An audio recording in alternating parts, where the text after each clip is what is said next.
자, 여러분 오늘 말씀을 선포하도록 하겠습니다. 오늘 말씀 제목은 예수님의 묻히심. 본문으로는 누가복음 23장 52절, 53절 두 구절 우리가 같이 읽고 말씀을 선포하도록 하겠습니다. 누가복음 23장 52절, 53절입니다. 다 찾으셨죠? 다시 소리내서 읽겠습니다. 준비, 시작. 이 사람이 빌라도에게 가서 예수님의 몸을 달라고 간청하여 그 몸을 내려다가 아마포로 싸고 결코 전에 사람을 둔 적이 없는 돌무덤 곧 돌 속에 판 돌무덤에 그 몸을 두니라. 자, 지금 읽은 말씀을 한번 그래도 우리가 한번 되짚어 보도록 하겠습니다. 이 사람은 우리가 좀 이따 또 다시 나오겠지만 아리마대 요셉이라는 인물입니다. 이 사람이 빌라도에게 가서 예수님의 몸을 달라고 간청합니다. 지금 이 상황을 우리가 어떤 측면에서 이해해야 되냐면 아리마대 요셉이라는 사람은 어느 사람이냐면 유대인입니다. 유대인. 그죠? 빌라도라는 사람은 어떤 사람이냐면 이 지역을 통치하고 있는 그죠? 로마 총독입니다. 로마 총독. 그래서 로마 사람이고, 그죠? 예수님의 몸이 형이 집행되어 있는 상황입니다. 예수님의 묻히심을 우리가 봐야 되는데 지금 유대인들이 예수님의 몸을 마음대로 가져갈 수 없습니다. 왜냐하면 로마법에 의해서 처형되고 있는 상황이기 때문에 이 예수님의 몸을 가져오는 것은 지금 그 지역의 최고 통치자의 허락이 없으면 되지도 않고 이 십자가형이라는 것이 그렇게 시체를 몸을 맘대로 이렇게 매달았다 내렸다 이렇게 당일날 할 수 있는 형벌이 아닙니다. 그죠? 한번 매달리면 거기서 몸이 썩어 문드러질 때까지 십자가에서 내려올 수 없습니다. 그죠? 이런 상황이 배경입니다. 근데 이제 결국은 이 몸을 내리게 됩니다. 이 몸을 내려다가 아마포에 싸고 결코 전에 사람을 둔 적이 없는 돌무덤 곧 돌 속에 판 무덤에 그 몸을 두니라. 그래서 예수님께서 묻히시는 것조차도 그냥 우리가 의지만 있다고 되는 게 아니라 여러 가지 복잡한 법적인 상황들을 다 해결해야지만 묻힐 수 있는 것입니다. 그래서 이렇게 오늘 예수님의 묻히심에 관한 사항들을 살펴볼 건데 이 아리마대 요셉이라는 사람을 아마 이제 우리가 살펴보게 될 것이고 그다음에 이 묻히심이 보여주는 의미와 교훈이 무엇인지에 대해서 우리가 살펴보게 될 것입니다. 자, 계속 이어서 우리가 이 말씀을 읽어보도록 하겠습니다. 54절입니다. 23장 54절. 그날은 예배일이며 안식일이 다가오더라. 자, 안식일이 바로 코앞에 있고 그 날을 준비하는 날에 해당되는 상황입니다. 그것 날에 준비되는 날에 십자가 처형이 이루어진 것이죠. 이것이 또 하나님께서 우리가 다 사람들은 알지 못하지만 이 절묘한 상황들이 벌어지고 있는 이건 다 하나님의 안배 속에서 일어나는 일들입니다. 갈릴리에서부터 그분과 함께 온 여자들도 뒤를 따라가서 그 돌무덤을 보고 그분의 몸을 어떻게 두었는지를 보고 돌아가서 향품과 기름을 예비한 뒤에 명령에 따라 안식일에 안식하더라. 그래서 예수님께서는 이미 앞에서 묻히셨고 어디에 묻혔는지 여자들이 따라가서 봤고 장례식에 대해서 자기들이 뭘 할 수 있는 게 있을까 해서 장례에 필요한 물품들을 준비하고 이제 바로 다음 날에 안식이니까 아무것도 할 수 없죠. 그래서 이제 안식일에 참여하고 이제 준비만 하고 있는 상태입니다. 53절을 다시 우리가 보게 되면 그 몸을 내려다가 아마포에 싸고 두니라. 이게 예수님이 묻히신 장면입니다.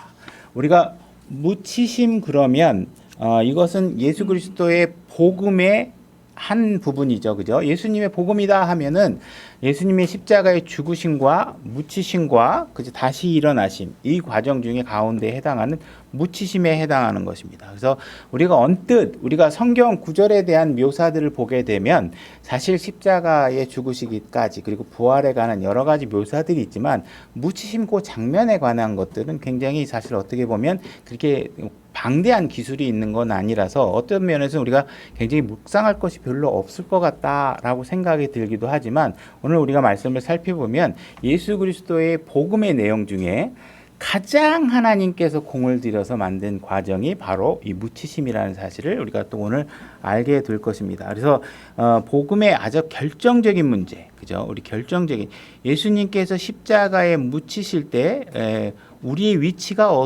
그 예수님과 더불어 무덤으로 이동해서 우리가 예수님 안에서 같이 묻히게 되는 것.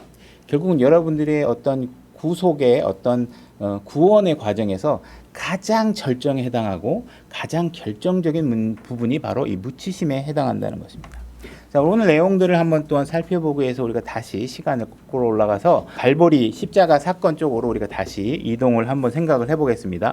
갈보리 십자가 사건이 일어나고 있었던 바로 그 긴박한 상황들은 특히 예수 그리스도 제자들에게 있어서는 가장 암울하고 어둠에 놓여 있는 상황입니다. 그죠?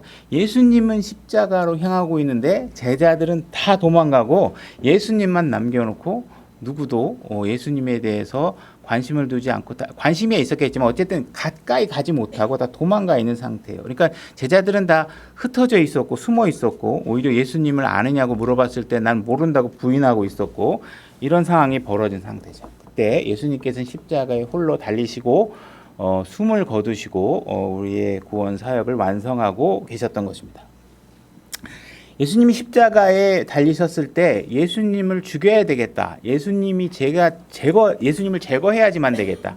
예수님이 없어야지만 내 지위나 내 위치가 위태롭지 않겠다. 이 백성들이 나 말고 지도자인 우리들 말고 자꾸 어느 목수의 아들 목수를 했었던 어떤 그런 가난한 사람에게 관심을 갖고 뭔가 국민의 민심이 그쪽으로 옮기고 있고 이 사람들을 이래서 예수 그리스도를 제거해야 되겠다라고 생각했던 사람에게는 이 일이 이제 드디어 내가 제거하고자 하는 원수를 완전히 제거해 버릴 수 있겠구나라고 생각하는 순간이었겠죠. 그러나 그렇지 않았다는 사실 우리는 성경을 통해서 알고 있습니다. 예수님은 이제 숨을 거두시고 더 이상 그곳에서는 예수님의 고통이나 외침이나 부르짐이나 어떤 슬픔의 모습도 남겨지지 않고 숨을 거둬서 이미 십자가에서 숨을 거두신 상태죠. 자, 이렇게 예수님께서 십자가에서 숨을 거두시고 모든 볼거리가 끝나고 사람들은 다 떠나고 이제 거기에는 여인 몇 명과 몇몇 그냥 소수의 관계되는 사람들만 남아서 예수님을 지켜보고 있는 상황이 되었습니다. 그죠? 자, 이제 예수님이 묻혀야 되는 오늘의 하이라이트인 예수님이 묻혀야 되는 상황이 이 상황인데 예수님의 몸을 가져오려면 이 소유권이 로마인의 손에 있었기 때문에 이것을 어떻게 가져오냐 하는 것이 이제 문제가 됩니다. 그죠? 근데 이제 하나님께서 안배해 놓은 그 상황이 어떤 상황이냐면 지금 이 예수님을 죽이고자 했던 원수들은 누구냐면 사실은 유대인의 지배층 사람들이죠. 이 지배층 사람들이 지금 예수님을 십자가에 못 박고 났는데 지금 안식일이 다가오니까 유대인의 관습상 어떻게 해야 되냐면 이걸 밤새도록 시신을 매달린 채로 놔둘 수가 없어요. 이게 놔두는 게 율법에 위배되는 상황이에요. 불법이에요. 그래서 찾아보진 않겠지만 신명기 21장 22절 23절로 찾아보게 되면 여기에 보게 되면 밤새도록 시신을 매달아 둘 수 없게 되어 있어요. 그죠? 그러니까 유대인들이 예수 그리스도를 십자가에 못 박고 나서는 지금 안식일을 준비하려니까 예수님을 그대로 원래 거기 놔둘 수가 없는 상황이 지금 벌어지고 있는 거죠. 그러나 유대인의 십자가형의 원칙 방법은 뭐냐면 한번 매달았으면 보통 사람들이 하루 만에 금방 숨이 끊어지지 않기 때문에 죽을 때까지 그리고 죽어서 시체가 완전히 부패해서 어느 정도 진행이 될 때까지는 놔두는 형벌이에요. 그러니까 이 상황들이 지금 모순에 겹치는 상황이 벌어집니다. 자, 요한복음 19장 31절로 가보겠습니다. 요한복음 19장 31절입니다. 제가 읽겠습니다. 그런즉 그날은 예배일이므로 유대인들이 안식일에 그 몸들을 십자가에 남겨두려 하지 아니하여 빌라도에게 그들의 다리를 꺾고 그 몸을 치워달라고 간청하니 이는 큰 안식일이 큰 날이었기 때문이더라. 지금 예수님께서는 오후 3시에 숨을 거두시고 9시면 다음 날이 되고 안식일이 시작되는 상황입니다. 그래서 지금 예수를 죽이고자 했던 유대인 지배자들이 지금 상황이 모순되니까 어떻게 하냐면 빌라도에게 가서 시신을 내려달라. 그러니까 결국은 그 대신에 이 십자가형에서 완전히 숨을 끊어줘야 되니까 그렇다 그러면 숨을 끊어지는 걸 확인하기 위해서 어떻게 하는 거예요? 십자가에 달린 그 예수님만 있었던 건 아니니까 거기에 수많은 여러 사람들이 몇 명인지 모르겠지만 십자가형을 당하고 있는 사람들을 전부 다 다리를 꺾어서 치워달라. 안식일이 있으니까 우리가 지켜달라. 우리 민족적 전통을 지킬 수 있게 해달라. 이렇게 얘기하는 것이죠. 지금 보면 유대인들은 뭔가 거룩하고 깨끗하고 시신도 없는 그죠? 이런 아주 정결한 안식일을 준비하려고 하고 있는데 정작 지금 어떤 모순이 발생하고 있냐면 이 안식일의 주인이신 예수 그리스도를 누가 죽였느냐? 이들이 예수 그리스도를 십자가에 못 박고 죽게 하고 그들은 거룩한 안식일을 만들기 위해서 모든 상황들을 준비하고 있는 것이죠. 그죠? 그러니까 이게 종교가 갖고 있는 한계들이 다 뭐예요? 정작 예수 그리스도 주인이신 창조주 예수 그리스도에 대한 존재는 거부하면서 자기들끼리 깨끗하고 자기들끼리 거룩한 어떤 행위를 하려고 하는 것이 바로 종교라는 것이에요. 정작 이 주인을 배제한 채 이런 어떤 모순적인 상황들이 벌어지고 있고 종교는 뭘 하고 있어요? 쇼를 하고 있어요. 쇼 비즈니스를 하고 있는 거예요. 그죠? 여러 사람들에게 막 장엄해 보이고, 그죠? 여러 사람 앞에 뭔가 멋있어 보이고, 통치자의 위엄이 있어 보이는 쇼를 하고 있는 것이지, 정작 그 안에 주인이신 예수 그리스도와 이 땅의 창조주이신 그분은 십자가에 못 박고 없는 거예요. 그죠? 이게 바로 종교라는 것이죠. 32절. 이에 군사들이 가서 그분과 함께 십자가에 못 박힌 첫째 사람과 또 다른 사람의 다리를 꺾되 이제 이 사람들의 다리를 이제 꺾어가고 있는 것이죠. 예수님께 이르러서는 그분께서 이미 죽은 것을 보고 어떻게 딱 보니까 이분은 이미 다 죽었네라는 사실을 확인하게 된 것이죠. 그분의 다리를 꺾지 아니하리라. 그래서 이 말씀은 결국은 예수님 다리를 꺾어서 뼈를 부러뜨려서 시신을 내려야 되는 타협점이 있음에도 불구하고 예수님에게 딱 가는데 뼈를 꺾지 않은 것이죠.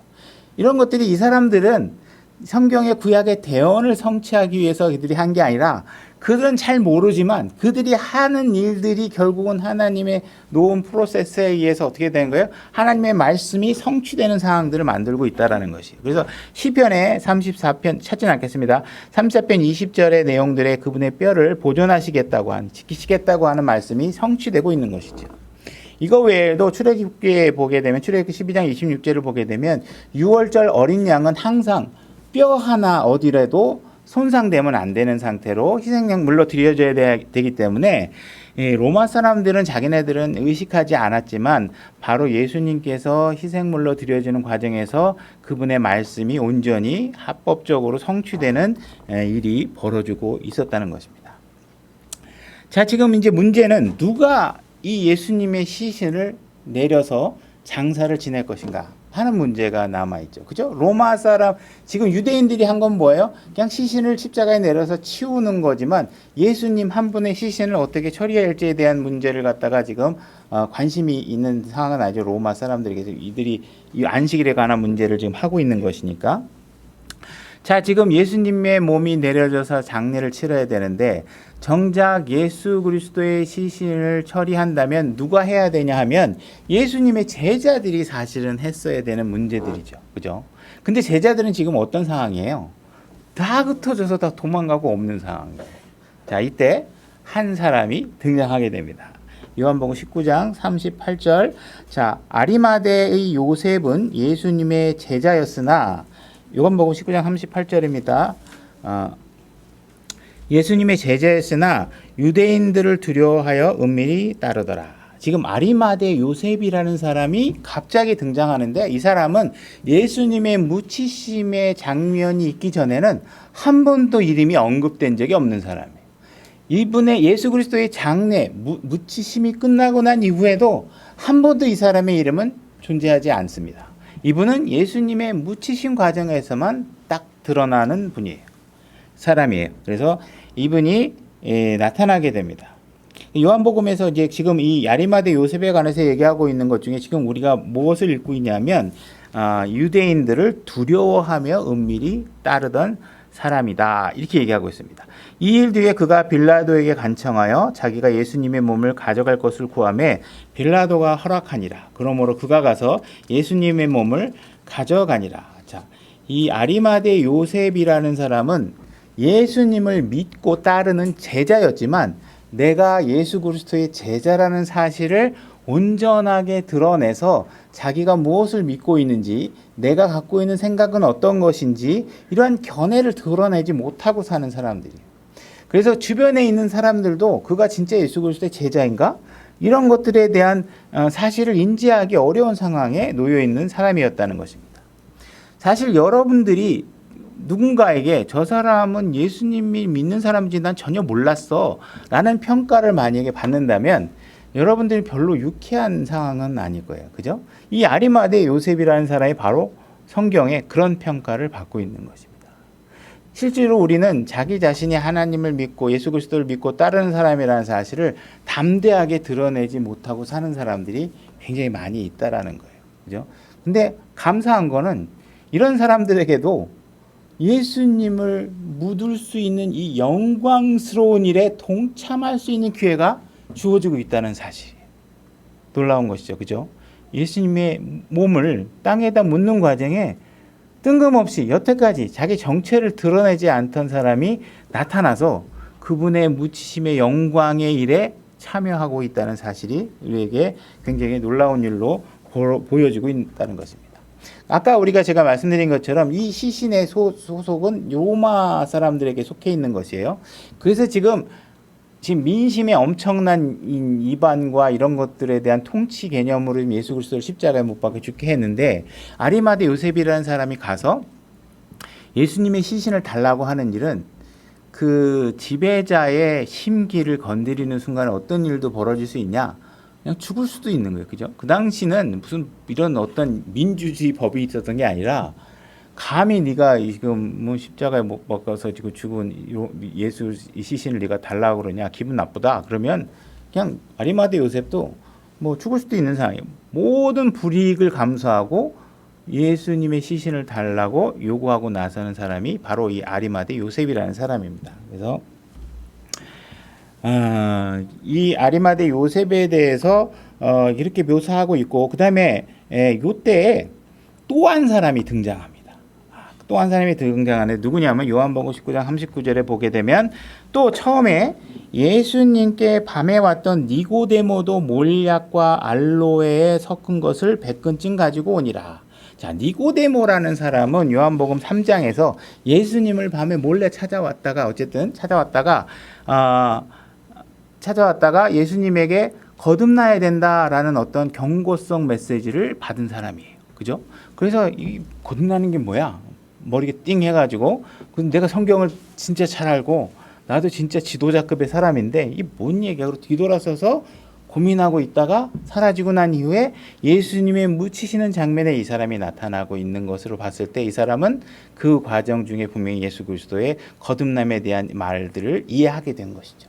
이분이 어떤 분인지를 이제 알게 되었다는 사실을 알 수 있습니다. 그래서 이 사람이 앞에서 그렇게 뚱 하고 안 나타나다가 갑자기 예수님에게 한마디 경고를 받았던, 그래서 뒤돌아섰던 사람이 다시 나타나고 있다는 것입니다.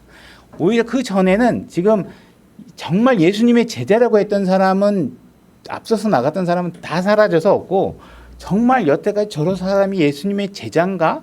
하라고 전혀 생각할 수 없었던 두 사람이 등장해서 예수님의 묻히심에 참여하고 있다는 것입니다. 여기 보게 되면 니고데모가 몰약과 알로에에 섞은 것들을 100근쯤 가져오고 오니라, 뭐 이런 얘기가 있습니다. 우리가 이런 약품의 가격이 얼마인지, 100근의 가격이 얼마인지 뭐 그런 건 정확하게 가치 측정은 없지만 앞뒤 문맥의 뉘앙스로 우리가 보게 되면 굉장히 많은 양을 가져왔다라는 사실을 알 수 있습니다. 오늘날 이런 일들을 보게 되면 어떤 사람들은 야, 그거 가난한 사람은 나눠주면 얼마나 많은 사람들이 배부르게 먹을 수 있는 건데 그걸 예수님 죽은 시신에다 갖다 그걸 들이붓냐 라고 욕할 수 있겠죠. 그죠? 우리는 그 예수님의 묻히시고 다시 일어나신 과정이 어떤 의미인지를 우리가 잘 모르기 때문에 그렇게 얘기할 수 있겠죠. 오늘날 교회에서도 많은 사람들이 교회에 하나님을 위해서 헌신하고 헌금을 드리고 물질을 기부하고 하는 행위들을 할 때 많은 사람들이 그것을 굉장히 비난하는 경우도 있을 수 있습니다. 근데 제가 오늘날 보면 아이러니하게 느끼는 것은 뭐냐면 목사 개인에게 갖다 주는 건 별로 안 아까워하면서 이름 없이 자기 물건이, 자기 재산이 교회를 위해서 하나님의 사역을 위해서 사용되는 일에 대해서는 별로 반가워하지 않는다는 것이에요. 그러나 목사에게 내 이름을 내고, 그죠? 한 개인에게 자기 이름을 인지시키기 위한 행위들은 열심히 하고 있다는 것이죠. 그래도 어쨌든 간에 이들이 예수 그리스도의 장례에 참여하고 전혀 예상치 못하고 있고 그 많은 비용이 들어가고 예를 들어서 뭐 아마포든 뭐든 향품이든 향료든 이런 것들이 지금 준비돼서 하는 과정에서는 하나님께서 뭐 천사를 보내서 그런 어떤 몰약, 알로에 뭐 이런 것들을 가져다 제공하는 게 아니라 사람을 사용해서 이 일을 진행하신다는 거예요. 그랬을 때 과연 이런 물품들이 준비되어 있고 하나님께 드릴 마음이 있는 누군가를 하나님께서 사용해서 이 일에 참여시키고 있다는 것입니다. 어쨌든 여러분들이 이 영광스러운 일에 여러분들이 참여되려면 여러분들은 참여할 수 있도록 준비되어 있어야 되고 이런 것들이 마음과 물질과 여러 가지 면에서 참여할 수 있는 상태가 되어야 된다는 것입니다. 그래서 이들에 의해서 하나님의 섭리에 의해서 장례 용품이 준비되고 있고 그분이 묻혀야 될 무덤이 준비되고 있다는 사실입니다. 그죠? 그래서 이 아리마대 요셉은 부자였기 때문에 그분 자신의 무덤을 제공하는 일이 벌어지죠. 그래서 여러분들이 어떤 물질이나 이런 것들도 하나님의 분명히 가치 있게 드려질 수 있도록 여러분들이 물질이 사용되도록 준비되어지는 것 되어야 되고 그렇게 된다면 여러분들이 갖고 있는 물질은 굉장히 의미 있게 사용되는 것이겠죠. 자, 40절로 가보겠습니다. 그때 그들이 예수님의 몸을 가져다가 유대인들이 장사 지는 방법대로 그 향품들과 함께 아마포에 쌌더라. 물론 유대인으로 이 땅에 태어나셨기 때문이기도 하지만 예수님께서는 이 땅의 모든 사람들이 묻히는 방법대로 어떤 특별한 방법이 아니라 그대로 지금 묻히고 계십니다. 그런데 그분께서 십자가에 못 박히신 곳에 동산이 있었고 그 동산 안에는 결코 사람들을 둔 적이 없는 새 돌무덤이 있더라. 그러므로 그들이 유대인들의 예비일로 인해 예수님을 거기에 두니 이는 그 돌무덤이 가까이 있었기 때문이더라. 자, 예수님께서 지금 죽으시고 난 뒤에 무덤으로 묻히고 있는 과정은 전부 다 어떤 상황이냐면 아주 조용하고 거룩하고 누구의 관심도 별로 없고 소수에 의해서만 진행되고 있다는 것입니다. 거기에 찬송가도 울려 나오는 것도 없고 누가 설교를 하는 것도 없고 그죠? 예배의 형태도 주어지지 않고 그죠? 예수님은 경배 받으실 만하니까 그분을 예배해도 되겠죠. 근데 그분조차도 하지 않은 건데 오늘날 보게 되면 죽은 시체 옆에 놔두고서 하나님께 드려야 될 예배를 그 자리에서 드리게 되고 하는 것들은 사실상 성경적인 지지를 받기 어렵다고 봅니다. 제가 지식이 미천해서 그렇다 그러면 물론 하나님의 말씀에 검증되면 제 말을 취소하겠지만 제가 지금까지 본 이유로는 우리는 예배라는 것은 하나님께 드려지는 것이고 그죠? 죽은 자를 위해서 드리는 것이 아닙니다. 그래서 성경 어디에도 죽은 사람을 놓고 그분의 삶과 행적을 기리고 기념하면서 예배의 형태를 취하는 일은 감히 지금 이 숭고한 장면을 미루어 봐도 우리가 취할 수 있는 합당한 자세는 아니지 않은가 하는 생각은 갖게 됩니다.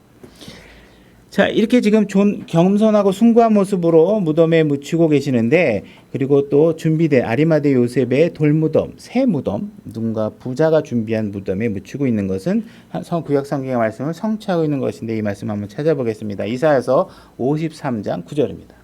이사야서 53장 9절 제가 읽겠습니다. 또 그는 사악한 자들과 더불어 자기 무덤을 만들었으며 죽어가는 부자와 함께 하였느니라. 이는 그가 폭력을 행사하지 아니하였고 그의 입에 속임수가 없었기 때문이라. 자, 이렇게 해서 구약의 말씀이 성취되고 있는 것입니다. 오늘 나머지 시간들은 우리가 이제 아리마대 요셉에게서 우리가 배울 점 아니면 또 배워서는 안 될 점, 그래서 우리가 점들을 한번 살펴보고 예수 그리스도의 묻히심과 예수님이 이 땅에 태어나셔서 탄생하시는 모습이 어떠한 연관관계가 있는지 이 부분에 관해서 한번 하여튼 최대한 빠르게 살펴보도록 하겠습니다. 일단 첫 번째로 요셉이라는 사람에 대해서 우리가 한번 살펴보려고 하는데 이 사람에 대한 묘사가 아까 봤던 것처럼 우리에 대한 경고의 멘트로 시작하는 걸 볼 수 있습니다. 그래서 이 사람은 분명히 자기가 마음속에 믿고 있었던 바대로 스스로 자기 정체성을 드러내기를 굉장히 두려워했던 사람이죠. 그래서 내가 믿는 것들을 사람들 앞에 내놓는 것이 굉장히 두려웠던 사람입니다. 그래서 우리가 신앙생활을 할 때 가장 방해되고 어려운 해서는 안 된 부분이 뭐냐면 결국 사람을 두려워해서 자기 하나님을 믿는 정체성을 드러내지 못하는 부분입니다. 자, 요한복음 12장 42절로 한번 가보겠습니다. 제가 읽겠습니다. 그럼에도 불구하고 우두머리 치리자들 가운데서도 많은 사람들이 그분을 믿되, 실질적으로 보면 유대인의 지도자들 중에서도 예수님을 믿는 사람들이 꽤 됐다는 것이죠.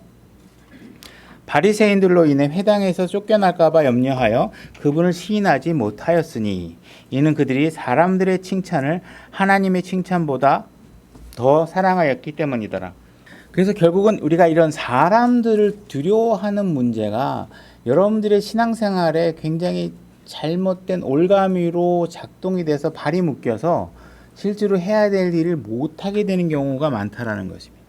그래서 여러분들이 사람을 두려워하는 문제 때문에 하나님의 영광이 되는 일에 참여하는 일에 방해가 되고 나서지 못하게 되는 경우가 많다라는 것입니다. 결국은 아리마대 요셉은 이 한계를 벗어났으니까 하나님께서 그를 사용해서 예수 그리스도의 묻히심에 참여하게 했지만 그가 여전히 두려워서 빌라도에게 가서 예수님의 시신을 요구할 수 있는 정도의 어떠한 상태로의 변화가 일어나지 않았다면 그는 이런 예수 그리스도의 묻히심에 참여할 수 있는 영광에 절대로 참여할 수 없었겠죠. 그죠? 그래서 우리는 이런 잘못된 두려움 때문에 우리의 신앙생활을 망치고 하나님 앞에 올바른 합당한 행동을 못할 때가 너무 많다라는 것입니다. 마귀는 우리가 이런 두려움을 갖게 되면 우리가 갖고 있는 이 두려움을 아주 철저하게 이용을 하기 때문에 여러분들이 이런 두려움을 갖는데 경각심을 가져야 된다는 것입니다. 우리가 이 두려움이 시작되는 첫 장면을 보게 되면 에덴 동산에서 우리가 범죄를 하고 나서 죄를 짓고 나서 하나님을 두려워하며 숨는 장면이 나타나죠. 그래서 이들이 두려워하는 것은 무엇이냐 하면 결국은 그들이 스스로 죄를 졌다는 걸 알고 자기가 어떤 대가를 치를지에 대한 예상이 가능하기 때문에 그 대가에 책임져야 될 대상인 하나님이 제발 나에게서 내가 뭔 일을 하는지에 대해서 물어보지 않기를 원하고 관심 좀 안 가져줬으면 좋겠고 내 길에서 벗어나서 그 일에 대해서 나하고 따지지 않으셨으면 좋겠고 그죠? 복을 주고 뭐 축복하는 건 좋은데 나보고 왜 그거 따먹었냐 이런 거 물어보는 거를 싫어하는 거죠. 쪼잔하게 그걸 좀 잊어버리시지 그걸 끝까지 캐물으십니까? 하나님은 끝까지 그 죄를 캐물으시고 다 정산하시지 않으면 안 되는 상황에 놓여 있는 것이죠. 그래서 여러분들이 여러분이 지은 죄들 때문에 이런 하나님을 두려워서 벗어나야 되는 상황에 놓이게 된다면 과감하게 하나님 앞에 무릎을 꿇고 용서를 구하고 광명을 찾는 일들이 굉장히 유익합니다. 그래서 여러분들이 그리스도인으로서 헌신된 삶을 사는데 가장 방해되는 것이 이런 잘못된 두려움들입니다. 그래서 우리는 이런 두려움이 아니라 제대로 된 올바로 된 두려움을 가져야 될 필요가 있습니다. 시편 33편 8절을 가보겠습니다. 시편 33편 8절 제가 읽겠습니다. 온 땅은 주를 두려워하고 세상의 모든 거주민들은 그분을 두려워하며 설지어다. 여러분들이 정작 두려워해야 될 대상은 하나님이 어떤 분이신가 하는 것에 대한 두려움입니다. 그분에 대한 두려움으로 인해서 여러분들이 그분이 싫어하는 일을 하지 않도록 여러분들을 통제하는 일이 여러분들을 자유롭게 하는 일인데도 불구하고 이상하게 여러분들은 하나님을 두려워하지 않기 때문에 여러분들이 쉽게 죄를 짓고 오히려 사람들에 대한 두려움 때문에 올바른 일을 정당하게 하지 않는 것이죠. 여러분들이 그리스도인이라고 딱 하면 아우 답답해 고리타분해. 너 오늘 뭐 술 한잔 마시고 가자 그러면 또 안 가자 그러겠네? 그런 것들 때문에 오히려 내가 그리스도인이라고 이야기하고 하는 것이 더 그렇고 그죠? 그죠? 예를 들어서 난 그리스도인이야 그러면 야 가서 오늘 아가씨 있는 데 가서 술 마시자 그러면 그런 거 안 해 그러면 답답한 놈 진짜 세상을 어떻게 그렇게 사냐 너 혼자 잘 살아 그럼 막 그게 왕따 되는 것 같고 두렵고 사람이 두렵고 사람이 나를 바보 만드는 그러니까 오히려 여러분들은 은근슬쩍 여러분들의 정체성을 드러내지 못하고 그들과 어울리게 되고 하는 일들이 벌어지는 것이죠. 그래서 정당하게 여러분들이 하나님을 두려워할 때만이 여러분들에게 정말 무엇인가가 진짜 기준인가를 명확하게 알아야 여러분들이 후회 없는 삶, 두 다리 쭉 펴고 살 수 있는 삶을 살 수 있는데, 잠깐 쾌락 때문에 엉뚱한 짓 해놓고 막 머리 아프고 내일이 두렵고, 그죠? 막 다른 일들이 두려운 일들이 자꾸 생각이 된다는 것이죠. 9절 보겠습니다. 오 주의 성도들아, 너희는 그분을 두려워하라. 그분을 두려워하는 자에게는 부족함이 없도다. 그죠? 시편 27편 1절로 가보겠습니다. 시편 27편 1절. 다윗의 시. 주는 나의 빛이요 나의 구원이시니 내가 누구를 두려워하리요. 주는 내 생명의 힘이시니 내가 누구를 무서워하리요. 그래서 여러분들이 주님을 두려워할 수 있어야 여러분들에게 올바른 생명이 공급되기도 하고, 그죠? 그래서 진짜 진리이신 생명이신 그분 안에서 여러분들이 평안을 누릴 수 있게 되는 것입니다. 한 구절 더 찾아보겠습니다. 시편 118편 6절입니다. 시편 118편 6절입니다. 시편 118편 6절. 제가 읽겠습니다. 주께서 내 편이시니 내가 두려워하지 아니하리라. 사람이 내게 무엇을 할 수 있으리요. 여러분들이 주님의 편에 서게 되면 사람을 두려워할 일이 없게 된다는 것입니다. 근데 여러분들이 온전히 하나님 앞에 서는 것이 어떤 가치가 있고 어떤 의미가 있는지를 제대로 알지 못한다면 여러분들은 계속 사람들을 두려워하고 사람들의 눈치를 보고 사람들이 기뻐하는 일을 해가면서 진리에서 점점 멀어지는 것이죠. 그죠? 그래서 자꾸 교회 안에서 이런 일들이 여러분들의 마음속에 교회를 안 나온다 그러면 이게 하나님이 앞에 두려운 일이 돼야 여러분들이 질서가 잡히는 것이지, 우리 목사님이 이상하게 보는 거 아닌가 이런 거를 기준으로 가게 되면 이게 올바른 신앙이 될 수 없겠죠. 그죠? 그분이 죽으시면서 피값으로 만든 교회에, 그죠? 우리가 평안을 누리고 선포되는 하나님의 말씀에 우리가 진리를 알게 되고 그분의 부활이 선포되는 곳에서 우리가 미래에 대한 확고한 믿음을 형성하게 되고 우리의 삶이 날로 주님을 아는 것에서 기쁨이 넘치게 되는데, 그것을 사람에 대한 평가와 눈치나 이런 것을 가지고 신앙생활을 하게 되면 문제가 되는 것입니다. 올바른 신앙의 기준이 되지 못하는 것이죠. 그래서 여러분들이 자신의 신분을 숨기고 산다는 것, 이건 그리스도인의 의무와 책임을 다할 수 없게 만드는 일입니다. 그죠? 해야 되는데 못하는 거죠. 왜? 사람이 두려우니까. 왜? 나라에서 모이지 말라고 했으니까. 그죠? 하나님의 말씀보다 다른 것들이 더 우선시되는 일들이 벌어져서는 안 되는 것입니다. 결국 하나님에 대한 두려움은 여러분들의 신앙의 삶을 아주 비참하고 처참하게 만드는 것이 바로 사람에 대한 두려움입니다. 올바른 두려움, 하나님에 대한 두려움, 그분이 어떠한 일을 하실 수 있는가, 그분이 얼마나 우리를 거룩하게 살기를 원하는가, 그분을 붙잡을 때 모든 것들이 부족함이 없게 된다는 사실들을 진정한 가치를 알 때 여러분들의 그리스도의 삶은 빛이 나게 될 것이고 자유로워질 것이고, 그죠? 행복한 삶이 되겠죠. 자, 누가복음 23장 50절로 가보겠습니다. 누가복음 23장 50절. 보라, 요셉이라 하는 사람이 있었는데 그는 공회원이며 선하고 의로운 사람으로, 이렇게 돼 있죠. 이 사람은 공회원, 다시 말해서 그 당시 유대인들 중에 굉장히 높은 직분에 해당하는 사람입니다. 선하고 의롭다. 기본적으로 이 사람에게 선하고 의로운 부분들이 있는 거예요. 사람들이 기본적으로 방향이 잘못됐더라도 이 양심이라는 것을 잘 갖고 있어야 하나님의 말씀이 진리가 쉽게 들어갑니다. 그죠? 이 쉽게 거짓말하고 쉽게 임기응변으로 자꾸 거짓말을 습관적으로 하게 되면 이 사람은 자꾸 자기를 의롭게 높이는 습성이 있기 때문에 내가 한 거짓말들을 다 진리로 만들려고 하다 보면 헛짓거리를 많이 하게 됩니다. 그러니까 여러분들은 이런 일들을 참 주의하셔야 돼요. 그들의 결의와 행동에 찬성하지 아니한 바로 그 사람이더라. 다시 그래도 이 사람은 지금 공회가 예수 그리스도에 대해서 뭔가 잘못된 판단을 할 때 거기에 남들이 다 예스할 때 노 할 줄 아는 사람이에요. 그죠? 진리에 대한 답변을 할 수 있었던 사람이죠. 그는 유대인들의 도시 아리마대 출신으로 역시 하나님의 왕국을 기다리더라. 그래서 결국은 어느 순간인가 자기 자신의 정체성을 드러내지 않을 수 있는 상황이 온 것이죠. 그죠? 이거 투표를 해가지고 너는 찬성이야, 반대야, 이렇게 예수님 믿고 평가했을 때 자기는 정체성을 드러내고 결국은 나는 반대한다, 이렇게 얘기하니까 결국은 이 자기 자신이 예수 그리스도의 제자라는 사실을 더 이상 숨길 수 없는 상태가 된 것이죠. 결정적인 순간에 그는 자기가 이제 결국은 예수 그리스도의 제자라는 사실을 결국은 밝히게 되고 자기 정체성을 드러내고, 그죠? 이제 더 이상 내가 드러냈을 때는 뭘 한 거예요? 니들이 이제 나의 그 대가로, 그 결과로 나를 어떤 처분을 하더라도 내가 그냥 받겠다. 그 생각을 한 거잖아요. 그죠? 내가 여기서 예수 그리스도의 편에 들게 되면 결국은 이 사람들이 전부 다 나를 어떻게 하겠어요? 모임에서 불이익과 나를 내쫓고 모든 강압하고 자기들 바깥으로 밀어내고 하는 일들을 하겠죠. 그 일들에 관해서 이 사람이 억지로 밀려나기보다는 자기가 스스로 선언해서 이제 내가 됐어. 난 더 이상 니들이 나를 공예 뭐 지도자니 뭐니 선생님이니 뭐니 하는 거 부르는 거 나 안 들어도 돼. 나 그냥 예수님 편에 쓸 거야. 이 얘기를 한 것이죠. 그죠? 그러니까 결국은 이 사람은 어떻게 한 거예요?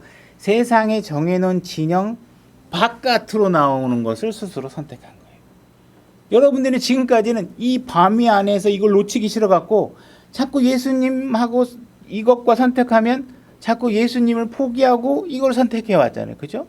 주님 위해서 뭔가 해야 될 일이 있는데 이게 더 중요하니까 포기하고, 주님 위해서 뭘 할 일이 있는데 이게 더 가치 있다고 여기도 하고, 그것이 돈 때문이든 사람 때문이든 명예 때문이든 모든 것들을 여러분들은 진영 안에서 있다가 어느 순간에 어떻게 한 거예요? 이 아리마대 요셉이라는 사람은 어떻게 한 거예요?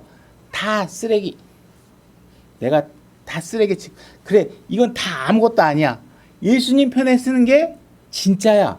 그래서 결국은 자기가 여태까지 대단하다고 지키고 싶었던 그 진영을 벗어버리고 어떻게 해요? 결국은 밖으로 나온 거예요. 그죠? 종교 밖으로 나온 거예요. 자기가 살고 있었던 어떤 명예로운 테두리 속에서 나온 거예요. 그죠? 여러분들도 이와 같이 무언가 자기가 여태까지 자기가 왜 은밀한 사람이 됐었겠어요? 자기가 지키고 싶은 게 있으니까 은밀하게 예수 그리스도의 정체성을 숨겨왔잖아요. 그러다 결국은 어느 순간인가 그 울타리를 찢고 뛰쳐나가서 예수 그리스도를 위해서 어떻게 한 거예요? 목숨을 걸고 빌라도에게 가서 시신을 달라고 요청하게 된 것이죠. 그죠? 여러분들에게는 이런 모습이 도전이 되는 것이죠. 여러분들, 우리 아리마대 요셉과 같은 삶을 산 적도 있고 그와 같은 모습으로 살았던 적이 시간이 오히려 더 많을 수도 있고, 그죠? 그렇게 살았던 사람 많잖아요. 이런 사람들에게 지금 희망을 주는 일이 벌어지고 있는 것이죠. 그런 사람들도 결정적인 순간에 주님의 가치를 이해하고 자기가 살고 있었던 진영 밖으로 나올 수만 있다면 어떻게 되는 거예요? 하나님의 영광스러운 일에 참여하게 된다는 것입니다. 그래서 마가복음에 보게 되면 예수님의 몸을 간절하게 원했다는 말이 있어요. 그래서 우리는 정말 우리들이 갖고 싶어 하는 것들이 막 있죠. 그죠? 뭐 갖고 싶은 거, 젊은 사람들은 아이폰 갖고 싶고, 좀 나이 많은 사람들은 뭐 좋은 아파트 갖고 싶고, 그죠? 여러 가지 갖고 싶은 것들이, 좋은 차 갖고 싶고. 근데 하나님께서는 지금 우리에게 뭘 우리가 갖고 싶어 하길 원하냐면 하나님께 속한 것을 갖고 싶어 하기를 원하고 있는, 세상에 속해 있는 것을 가져서 세상의 다른 사람들에게 잘 보이려고 하는 걸 갖고 싶어 하지 말고, 세상 사람들 눈에는 정말 아무것도 아니고 그냥 모퉁이에 돌 같고 아무것도 아닌 가치 없는 것 같은데 여러분 눈에는 그것이 하나님의 것이라는 것을 발견하는 순간 다 모든 걸 버리더라도 그것을 갖고 싶어 하기를 원해요. 지금 아리마대 요셉은 공예의 지도자, 선생님, 위대하신 분, 부자, 이런 호칭 다 버리고 뭐 하는 거예요? 하나님의 것을 갖고 싶다고 하죠. 내가 그것을 가지려고 하다가 죽어도 괜찮다고 하는 거예요. 여러분들은 지금 뭐 코로나 때 교회 나오는 것도 겁나잖아요. 그죠? 우리의 삶이 다 현실적인 그렇잖아요. 근데 하나님께서는 지금 뭐 하는 게, 그분을 위해서라면 죽음을 각오하고, 그것이 하나님의 말씀이니까 우리의 아집으로 우리가 갖고 온 기준으로 하면 그건 근거로 지지받을 수 없지만 하나님께서 제시한 그 말씀에 관해서는 목숨을 걸고 내가 그걸 갱취하겠다고 하는 순간 우리는 하나님의 영광스러운 일에 참여하게 된다는 거죠. 근데 대부분의 사람들은 우리가 이 하나님의 것을 갖는데 별로 가치를 잘 모른다는 것이. 그걸 알아야 신앙생활이 되는데 자꾸 신앙생활을 자꾸 내가 뭘 해준다고 생각한다. 내가 교회에 나와준다고 생각하고 있고, 내가 헌금을 해준다고 생각하고 있고, 그죠? 내가 봉사를 해준다고 생각하고 있고, 뭔가 내가 이게 한다고 생각하니까 잘 안 되는 것이, 그죠? 그분이 해준 게 내가 하는 것과 잽도 안 된다는 사실을 알면 내가 그 시간을 하나님 앞에 넘치게 드릴 수 있다라고 생각하는 것 자체가 교만이죠. 우리가 어떻게 하나님 앞에 주님이 우리에게 주는 것보다 내가 준 게 넘칠 수가 있어요. 그죠? 그리 있을 수 없잖아요. 그러니까 우리는 지금 하나님이 어떤 분인지 모르니까 그런 기고만장한 생각을 하는 거예요. 내가 드린 게 어마어마한가? 막 이런 거 생각하는 거죠. 그죠? 자, 그래서 우리가 지금 아리마대 요셉이 구원자를 얻기 위해서 용기 있게 나서고 있고 빌라에도에게 가서 지금 용기를 내서 하고 있는 모습. 이것이 우리에게 도전이 돼야 된다. 우리가 그 가치를 발견할 수 있어야 아리마대 요셉처럼 과거에는 어떤 삶을 경고성 하나님께서 이건 아닌데 하는 모습으로 살았을지언정 어느 한순간 여러분들이 대단한 일을 할 수 있게 된다. 자, 이제부터는 예수님의 묻히심과 탄생에 대해서 한번 좀 빠르게 비교를 해보도록 하겠습니다. 누가복음 23장 52절로 가보겠습니다. 자, 누가복음 23장 52절입니다. 이 사람이 빌라도에게 가서 예수님의 몸을 달라고 간청하여 그 몸을 내려다가 아마포에 싸고 결코 전에 사람을 둔 적이 없는 돌무덤 곧 돌 속에 돌무덤에 그 몸을 두니라. 자, 예수님이 십자가에서 내려지면서 어떤 상태냐면 아마포에 쌓였다. 예수님의 탄생 장면과 한번 비교해 보겠습니다. 누가복음 2장 7절로 가보겠습니다. 누가복음 2장 7절입니다. 그녀가 자기의 맏아들을 낳아 포대기에 싸서 구유에 누였으니 이렇게 돼 있죠. 지금 예수님의 탄생할 때는 어디에 쌓여 있었냐면 포대기에 쌓여 있었습니다. 그죠? 예수님께서 탄생은 포대기에 쌓여 구유에 누여 있었고 예수님의 마지막은 묻히심은 아마포에 쌓여 있어서 무덤에 누워 있는 상태가 되어 있습니다. 이 둘 사이에는 나름대로 연관성이 있다고 우리가 볼 수 있습니다. 다른 점이 있는데 무엇이냐 하면 예수님이 이 땅에 태어나실 때는 성령님으로 잉태하는 기적의 과정이 있었죠. 그러고 나서 어머니의 자궁을 통해서 인간이 탄생하는 과정으로 이 세상에 등장하게 됩니다. 근데 예수님의 묻히심은 순서가 반대입니다. 모든 사람이 죽어가듯이 아마포에 쌓여서 무덤에 누이고 그 다음에 그분이 일어나기까지의 과정은 성령님이 개입하셔서 그분을 다시 일어나는 과정으로 기적이 일어나게 됩니다. 다시 말해서 그분이 태어나시면 성령님의 힘을 통해서 자궁에 들어와서 일상적인 일로 진입하셨다면 그분의 마지막 떠나는 장면은 일상적인 우리의 이 사람 과정과 동일하게 무덤으로 가셨다가 기적 성령님의 사역으로 그분의 몸이 다시 일어나는 일들이 벌어지게 된다는 것입니다. 그죠? 그래서 그분이 자궁에 들어오셔서 이 땅에 들어오셨던 것과 무덤에서 내려오신 다음에 초자연적인 현상으로 다시 그분이 일어나시는 것. 자궁에서 인간의 몸으로 들어오셨던 것처럼 무덤에서 다시 부활하시는 일 또한 하나님께서 분명히 성취하셨다는 사실들을 우리가 알 필요가 있습니다. 그리고 나서 예수님께서 부활하시고 난 뒤에 돌무덤이 열려 있었는데 이 돌무덤은 예수님이 부활하셔서 육신의 몸을 입고 나오기 위해서 열린 돌문이 아니에요. 이 돌무덤이 열린 것은 뭐냐 하면 나중에 증인들이 그 무덤에 들어가서 빈 무덤을 확인하게 하도록 하기 위해서 예수님께서 그 돌무덤을 열어놓으신 것이지 이 돌무덤의 문이 열리는 것과 상관없이 예수님은 부활하신 것이에요. 그래서 예수님이 나올 때 막 돌무덤 막 이렇게 열어가지고 막 힘들게 여기가 아니라 그분의 몸은 막 공간을 이동하시는 부활하시는 몸이에요. 그 무덤이 닫혀 있어도 다 나올 수 있어요. 근데 그걸 왜 열어놓으셨냐? 안 열어놓으면 그 여자가 들어가서 볼 수도 없고 남자가 들어가도 몇 사람이 같이 열기 전에 어려워요. 그러니까 다 얼마나 친절해서 다 열어놓으면 우린 가서 보기만 하면 돼. 여러분의 신앙이 얼마나 정말 깜짝깜짝 놀랄 정도로 다 배려해 놓으셨잖아요. 그죠? 이 얼마나 감사한 일이에요. 그러니까 목격자들이 목격하기 위해서 있는 거예요. 그래서 주님께서 셋째 날에 다시 일어나시는 일들이 이제 벌어지게 되는 것입니다. 그래서 구유와 그 무덤에서 일어난 일들은 그저 태어나고 죽으시는 것만을 하고 있는 것이 아니라 그분이 이 구유에 누여 있을 때 그분은 어떤 것을 하셨냐 하면 그분이 이 땅에 오셔서 죄악된 삶을 살고 자기 형제들과 같은 몸을 취해서 이 땅을 살아가기 위해서 인간의 본성을 흡입하고 계시는 거예요. 그죠? 내가 인간의 본성을 취하고 계시는 거예요. 그래서 인간의 본성을 취해서 우리와 동일한 상태로 시험을 받으시고 우리 연약함 그대로 유혹을 받으시고 하면서 이 땅을 살아가기 위해서 구유에 누여져 있었다면 무덤에서는 어떤 일을 하셨냐면 죽음을 맛보기 위해서, 그죠? 우리 모두가 맛보고 있는 죽음을 맛보기 위해서 거기에 누워 계셨다는 것입니다. 그래서 이 죽음의 무덤에 놓여 있으면서 그분이 하신 일은 뭐냐 하면 이 사망에 쏘는 것이 있는데, 그죠? 사망에 쏘는 것이 있는데 거기에서 그분이 그 무덤에서 죽음을 맛보시면서 그 사망에 쏘는 것을 제거하는 일을 하신 거예요. 제거하는 일을 하셨다는 거예요. 그래서 이분이 무덤에 놓인 장면은 우리가 무덤에 놓이는 것과는 굉장히 다른 모습이 연출되고 있는 것입니다. 여러분, 무덤을 여러분들이 아무리 아름답게 만들기 위해서 거기에 대리석을 장식하고 꽃을 갖다 놔도 그 무덤 속 안에 무엇이 들어있어요? 썩은 몸이 들어있죠.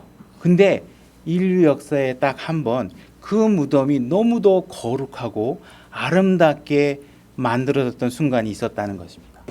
다시 말해서 그분이 자궁으로 들어왔을 때 그분은 썩지 않음을 완벽한 거룩한 몸으로 인간의 육신을 갖고 이 땅에 들어오셨던 것과 같이 그분은 무덤 안에서 어떻게 하셨냐면 결코 썩음을 보이지 않고 거룩함과, 그죠? 하나님의 영광이신 그분 자체가 그 무덤 안에 놓임으로 인해서 과거에 어느 순간도 무덤이 이렇게 한 번도 아름다워 본 적이 없었던 순간이 그 순간에 일어나게 된 것입니다. 그죠?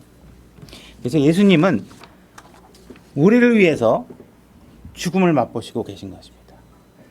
거기에 누이는 순간 어떤 일이 벌어졌냐 하면 우리 모두를 그 무덤과 더불어 죽으심에 동참하게 하나님께서 하시고, 그죠?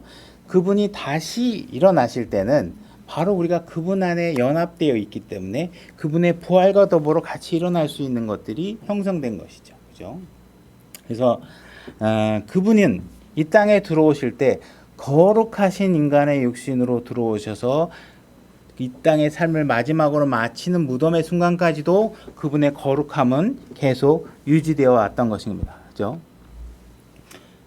그래서 그분이 생명의 권세에 놓여 있을 때나 자궁을 통하여서 생명의 권세에 놓여 있을 때나 무덤에 눕혀져서 사망의 권세에 놓여 있을 때나 한 번도 썩음을 보지 않았고 그분의 거룩함은 훼손된 적이 없다는 것입니다. 그분은 원래 본성의 죄가 없었기 때문에 가능한 것이죠. 그죠? 그분은 여자의 자궁을 통해서 태어났지만 마리아가 갖고 있었던 죄를 가져오지 않았었던 것이죠. 그렇기 때문에 그분은 무덤에 있을 때도 결코 썩지 않은 상태로 그분의 삶도 완벽하게 거룩하셨고 무덤 안에서도 거룩하셨다, 이렇게 볼 수 있습니다. 자, 그분은 그러면 왜 이 땅에 오실 때 인간의 몸과 인간의 본성을 취하고 이 땅에 오셔야 했느냐? 이분은 그리고 왜 그 인간의 몸을 가지고 무덤 안에서 죽음을 맛보면서 무엇을 하셨는가? 이분은 이 땅에 오신 목적이 있는데 죽음과 싸워서 전쟁을 하기 위해서 이 땅에 오신 거예요. 그죠? 그래서 히브리서 2장 9절로 가보겠습니다. 제가 읽겠습니다. 다만 예수님을 보노라. 그분께서 죽음의 고난을 당하시려고 천사들보다 조금 낮게 되셨다가 영광과 존귀로 관을 쓰신 것은 하나님의 은혜로 말미암아 모든 사람을 위하여 죽음을 맛보려 하심이라. 2장 14절로 가보겠습니다. 그런즉 자녀들은 살과 피에 참여한 자들로서 그분도 마찬가지로 같은 것의 일부를 취하였으니 이것은 그분께서 죽음을 통해 죽음의 권능을 가진 자 곧 마귀를 멸하시고 15절 또 죽음을 두려워하여 평생도록 속박에 얽매인 자들을 건져내려 하심이라. 인간이라면 제일 두려운 게 죽음이죠. 그죠? 저희 어머님도 내가 왜 이렇게 안 죽어, 막 나 왜 안 죽어 이렇게 하시지만 번뜩 정신이 들 때마다 나 살려줘야 돼, 나 살고 싶어. 그죠? 엄마 나이가 94이라 우린 영원히 못 살아. 그래도 어느 순간까지는 살고 싶은 게 사람의 목적. 이런 죽음에 대한 두려움이 있는 것이죠. 그죠? 이 두려움의 문제들을 해결하기 위해서 주님께서 오셨다는 거예요. 죽음의 문제를 해결하기 위해서 오셨다는 거예요. 그래서 무덤 안에 들어가서 무덤의 주인인 마귀와 싸우기 위해서 무덤으로 들어가셨다는 것이에요. 그죠? 그래서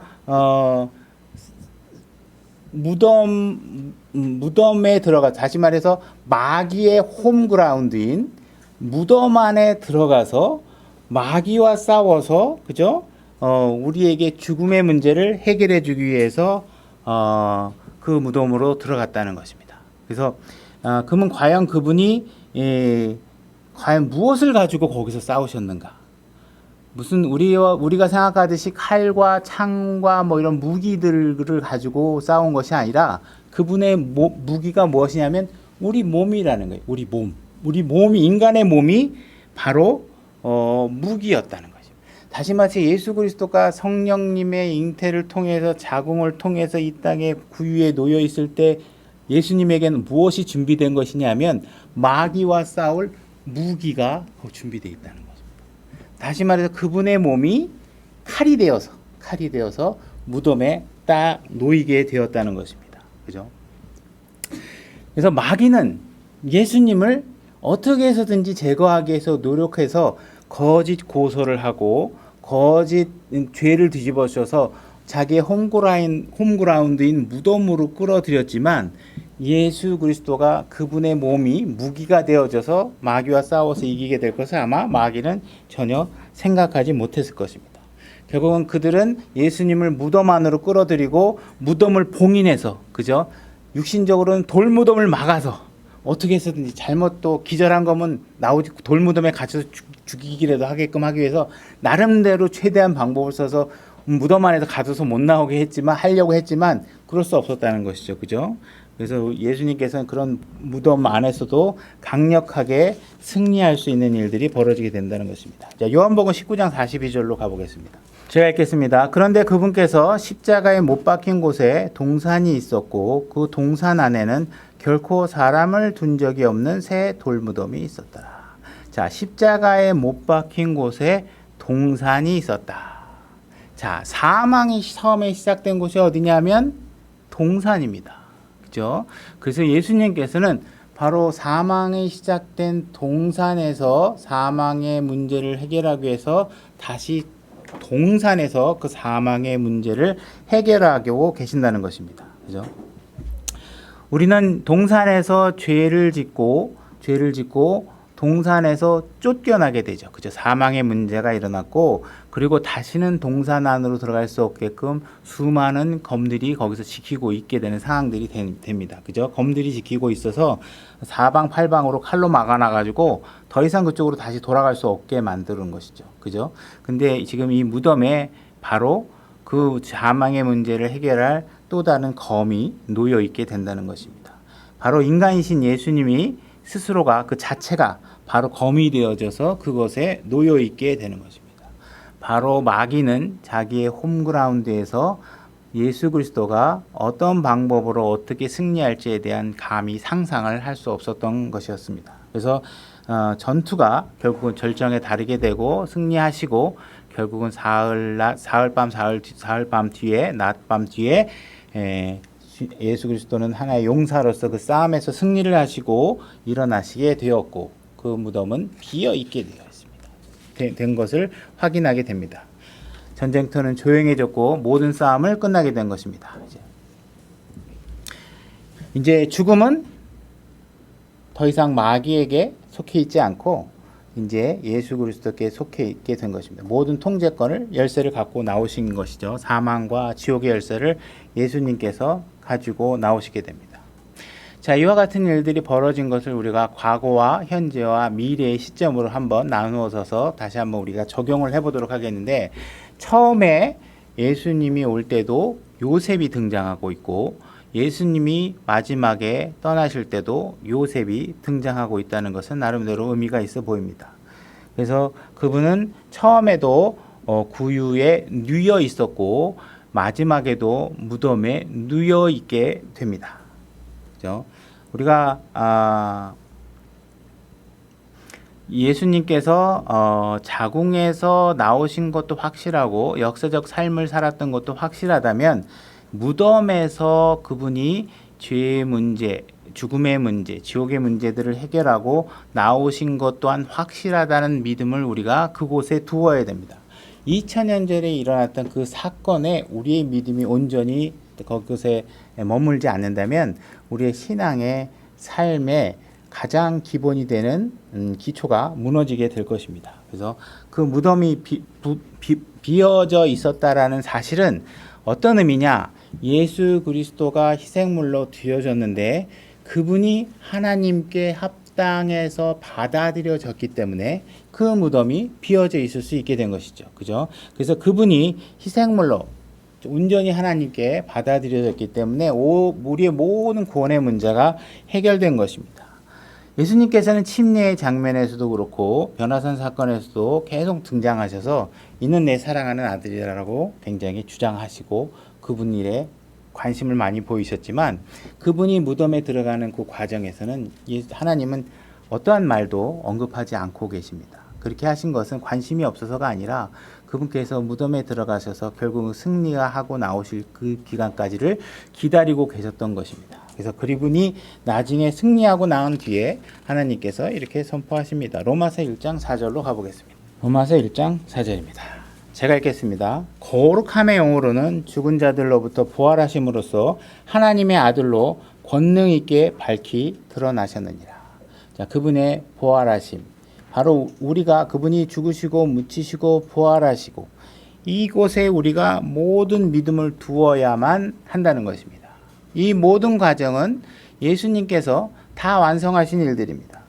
우리가 그 사건과 그 상황에 대해서 우리가 절대적인 확신과 믿음을 갖고 있지 않으면 우리의 믿음은 온전하게 서 있을 수가 없습니다. 그래서 이런 것들을 확실하게 우리가 갖고 있어야 우리가 모든 우리의 신앙생활의 기초가 되는 믿음이 확고하게 설 수 있다는 것입니다. 우리가 무신론자들이나 하나님을 거부하는 사람들과 굳이 논쟁할 필요가 없는 것들은 그들이 뭐라고 얘기해도 그들은 이렇게 우리가 가지고 있는 것처럼 확고하게 믿음을 둘 만한 것이 그들에게 주어져 있지 않습니다. 그들이 갖고 있는 뭐 빅뱅 이론, 뭐 우주가 터져 갖고 우연하게 생명, 그들이 어떤 얘기를 해도 그들도 그걸 안 믿어요. 그럼 결국 그들의 결과가 뭐예요? 먼지로 돌아간다는 거잖아요. 그들이 갖고 있는 진리가 사실이라고 해도 그들이 갖고 있는 진리가 그들의 삶을 생명으로 이끌어주지 못해요. 왜? 그들은 먼지에서 나오고 결국 먼지로 돌아간다는 거니까. 그죠? 우리 영원히 살고 싶어하는 우리의 생명의 문제를 해결해 줄 수 없어요. 그 생명의 문제를 해결할 수 있는 진리는 오직 예수 그리스도의 죽으심과 묻히심과 부활 그 자체 말고는 아무것도 없다는 것입니다. 우리가 여기에 믿음을 두어야 되고 그것을 확실하게 믿어야지만 우리의 삶이 안정될 수 있다. 신앙적인 삶이 안정될 수 있게 된다는 것입니다. 뭔가 그들은 무덤을 닫아놓고 싶고 예수님에 대해서 거부하고 싶겠지만 아무리 무덤에다가 병사들을 세워놔도 예수님의 부활을 그들이 막을 수가 없었던 것입니다. 두 번째로 우리 현재 시점을 보게 되면 마찬가지로 많은 사람들이 예수 그리스도의 처녀 탄생도 믿고 싶어하지 않고 그분의 부활도 믿고 싶어하지 않습니다. 그러나 이 모든 것들은 확고한 사실이고 지금 이 순간에도 예수님을 거부하려고 하는 사람들이 많이 있지만 우리가 그들이 이야기하는 바를 받아들일 필요는 전혀 없습니다. 마가복음 27장 62절로 가보겠습니다. 자, 요셉이 주님의 몸을 요구하고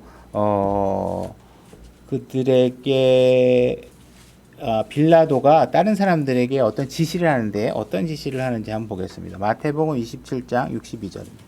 제가 읽겠습니다. 이제 그 이튿날 곧 예배일 다음 날에 수제사장들과 바리새인들이 함께 빌라도에게 와서 이르되 각하.